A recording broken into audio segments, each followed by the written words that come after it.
Summer is coming, and Jimmy, do you know what that means? Crab feast on the beach?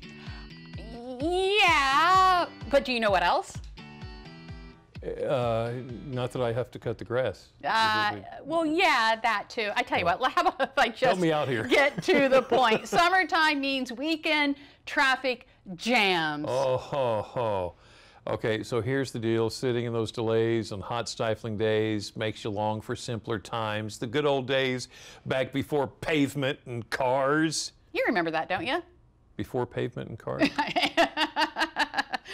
Maybe not. Okay, in today's Throwback Thursday, Secrets of the Eastern Shore author Jim Duffy joins us to talk a little bit about traveling to the beach 120 years ago. Jim, I know you don't remember that. I'm picking Bethany Beach on purpose because it was the most out-of-the-way place that you could imagine. Okay. And it had a big connection with the city of Pittsburgh. Right. So you would have to get on a train in Pittsburgh to take to the train station in Pittsburgh. And then you would have to get on that train and take it to Baltimore. And this whole process took all day. And you're coming down to Bethany for the whole summer. So it's not like you have like one little backpack overnight bag. You have a summer's worth of stuff, including dogs and toys and books and everything else. And you're carrying all these through the streets. The streets look really idyllic in the old pictures with their horses and carriages. Those horses all left something on those streets. And you were bound to step in that stuff on your way, walking through these city streets. So it took all day to do just leg one, 2 train rides. You get up in the morning, you grab up all your bags again, you walk through those poop-lined streets to get onto the steamship landing where you get on the steamship. So you get down to the other side on the Eastern Shore. Now you're in, at the time I'm talking about, you're in Love Point on Kent Island. There was a train line at that time called the Baltimore, Chesapeake, and Atlantic line. And you might think it's a beautiful rolling countryside, right? It's summertime. It's hot. There's no air conditioning. All the windows of the train are open.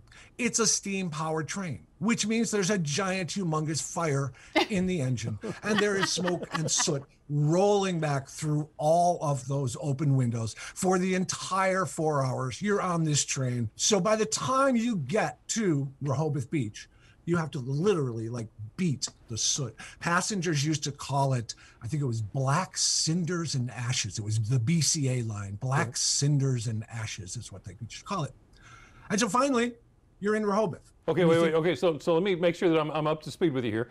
We take first leg from Pittsburgh to Baltimore. Yep. Then we cross the bay on the steamship, and we're onto Kent Island. And then we take on the train to Rehoboth.